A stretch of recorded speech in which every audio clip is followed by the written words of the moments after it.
नमस्कार दोस्तों। Work energy power का क्वेश्चन एनसीईआरटी का। जैसे एग्जांपल में दे रखा है, find the angle between force F equal to 3i cap plus 4j cap minus 5k cap unit and displacement D equal to 5i cap plus 4j cap plus 3k cap unit. Also find the projection of F on D। चलिए, तो हमें पहले निकालना है कि F और D के बीच का एंगल क्या होगा। यहां पे आपको जानना पड़ेगा कि अगर दो वेक्टर के बीच का एंगल हमें चाहिए तो हमें क्या करना चाहिए। दोस्तों, अगर आपको नहीं पता है तो आप समझ लो, अगर दो वेक्टर मान लीजिए आपको कोई दिए है, मान लीजिए कोई वेक्टर ए है, मान लीजिए ये वेक्टर ए और एक है अपने पास वेक्टर बी। अगर किसी दो वेक्टर के बीच का एंगल चाहिए तो हमारे पास एंगल निकालने के लिए, अगर दो वेक्टर हमारे पास है, अगर दो वेक्टर हमारे पास है और उन दोनों के बीच का एंगल चाहिए तो हमें यही करना पड़ेगा। देखो यहाँ पे हमें लेना पड़ेगा vector A dot vector B equal to, अगर डॉट प्रोडक्ट है तो क्या मुझे यहाँ कोस थीटा लेना चाहिए। ए बी कोस थीटा, जी बिल्कुल सही है। तो फिर यहाँ पे मैं cos theta equal to vector A dot vector B divide by A का मैग्नीट्यूड और बी का मैग्नीट्यूड, यही करना पड़ेगा। याद रखना दोस्तों, अगर किसी दो वेक्टर के बीच का एंगल चाहिए तो हमें उसका डॉट प्रोडक्ट लेना पड़ेगा। जैसे कि यहां हमें एफ और डी के बीच का एंगल चाहिए, तो मुझे पता है कि क्या करना पड़ेगा भाई। एफ वेक्टर हमें कुछ ऐसे दिया है, एफ इक्वल टू आपको दे रखा है 3i cap plus 4j cap minus 5k cap. थोड़ा ध्यान से देखो भाई, आपको डिस्प्लेसमेंट का वेक्टर कुछ ऐसे दिया है, D equal to 5i cap plus 4j cap plus 3k cap. चलिए ये भी ठीक है।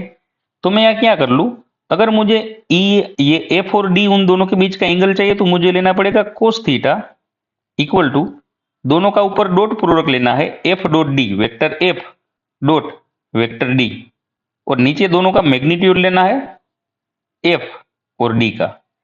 जैसे अगर कहीं पे आपको डॉट प्रोडक्ट चाहिए, किसी भी दो वेक्टर के बीच आपको डॉट प्रोडक्ट चाहिए, तो आपको क्या करना चाहिए, आई का आई के साथ ही लेना है मल्टीप्लीकेशन, आई का जे और के साथ तो जीरो हो जाएगा। तो हमें सिर्फ लेना है आई का आई के साथ, जे का जे के साथ और के का के साथ। क्योंकि बाकी दो, आई का जैसे जे और के साथ जीरो हो रहा है, तो जे का आई और के वेक्टर के साथ डॉट प्रोडक्ट जीरो होगा, तो सिर्फ जे के साथ ही हो पाएगा। के का आई और जे के साथ जीरो होगा, सिर्फ के साथ ही हो पाएगा। क्योंकि दो आई और जे, जैसे आई और जे है तो दोनों के बीच का एंगल 90 डिग्री हो जाएगा। 90 डिग्री पे यहाँ पे डॉट प्रोडक्ट अगर लेना है तो कोस थीटा आएगा, कोस 90 जीरो हो जाएगा। इसलिए आई और आई का ही, जे और जे का ही, के और के का ही आप डॉट प्रोडक्ट कर पाओगे। जैसे कि मैं यहाँ कर लेता हूं, आई का आई के साथ कर लूं तो यहाँ हो जाएगा 3 5 जा 15, यहाँ हो जाएगा 4 4 जा 16 और यहाँ हो जाएगा 5 3 जा 15। तो क्या मैं इसे कर सकता हूं, पहले आ जाएगा आई के आई के साथ कर लो, ये हो जाएगा 15 विथ साइन सब कुछ करना है। चलिए दोनों प्लस ही थे तो फाइनल भी प्लस लिखा, 4 4 जा 16, चलिए भी हो गया 16। फिर 5 3 जा 15, लेकिन ये माइनस आएगा क्योंकि -5 दे रखा है। चलिए -15 हो गया डिवाइड बाई, अब ए का मैग्नीट्यूड, मैग्नीट्यूड कैसे निकाले ये तो आपको पता ही है, अंडर रूट करके पहले का स्क्वायर, दूसरे का स्क्वायर, तीसरे का स्क्वायर। अरे करना तो यही है, अंडर रूट 3 का स्क्वायर हो जाएगा 9, 4 का स्क्वायर हो जाएगा 16 और 5 का स्क्वायर हो जाएगा 25। ये हो जाएगा अंडर रूट 15, ये हो जाएगा एफ का मैग्नीट्यूड, सॉरी अंडर रूट 50। चलिए रख दिया मैंने अंडर रूट 50। अब आप डी का मैग्नीट्यूड ले लो, आएगा तो वो भी वही उतना ही आएगा, क्योंकि 5 का स्क्वायर 25 अंडर रूट, 4 का स्क्वायर 16, 3 का स्क्वायर 9, तो ये भी आ जाएगा अंडर रूट 50। तो कुल मिला के कोस थीटा की वैल्यू कुछ ये मिलेगी 16/50, मतलब ये हो जाएगा 8/25। 2 से डिवाइड कर लो। अगर आपको इन दोनों वेक्टर के बीच का एंगल चाहिए तो theta equal to cos inverse under root 8/25। एक और बात, अगर यहां से आपको कोस थीटा पे से साइन थीटा निकालना है, टेन थीटा निकालना है, तो भी हम कर पाएंगे। जैसे कि यहां पे एक ट्राइंगल ड्रॉ कर लो। अगर मान लो थीटा यहां पे थीटा, तो आपके पास बेस है 16 और हाइपोटेनियस आपको दे रखा है 50, तो आप अपोजिट तो निकाल ही सकते हो पाइथागोरस से। अरे भाई यहाँ पे आपको बेस दिया है या हाइपोटेनियस दे दिया है, 16/50 दिया था, बेस बाय हाइपोटेनियस। अगर बेस आपको पता है, हाइपोटेनियस पता है, तो आप सामने वाली साइड तो निकाल ही पाओगे पाइथागोरस करेगा। फिर आपको साइन चाहिए, टेन कोट, जो भी आपको चाहिए, जो भी फंक्शन चाहिए आप निकाल सकते हो। लेकिन फिलहाल तो सिर्फ कोस से काम बन रहा है, तो कोई बात नहीं है।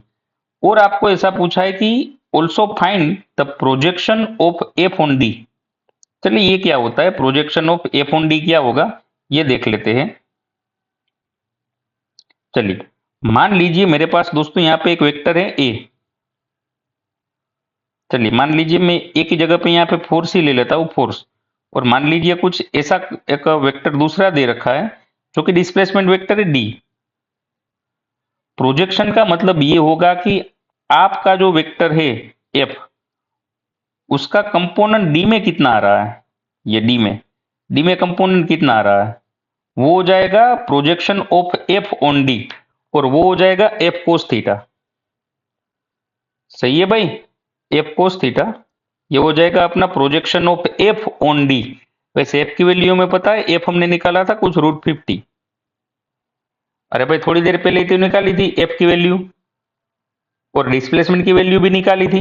एफ की वैल्यू आ जाएगी √50, वैसे कोस थीटा मिल गया हमें 8/25। तो यहां से आप निकाल सकते हो, ये हो जाएगा कुछ, आप यहां पे ऐसे कर लो कि √2 इंटू √25 इंटू 8/25। तो एक बार √25 कट जाएगा, तो बचेगा क्या, बचेगा कुछ ये, ऊपर बचा √2 और बचा है 8 और नीचे बचा है √25। चलिए कैसे निकाला हमने, प्रोजेक्शन कैसे निकालना है ये भी देख लो, और दो वेक्टर के बीच का एंगल कैसे निकालना है ये भी देख लो।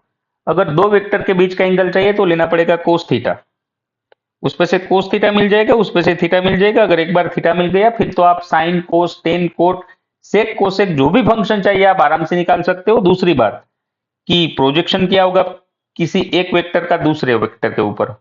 अगर प्रोजेक्शन जानना है तो आप ये जान लो कि ये जो वेक्टर है, ये वेक्टर, उसकी कितनी इफेक्ट डी पे आ रही है, डी पे कितनी इफेक्ट आ रही है, वो हो जाएगा projection of F on D. Thank you.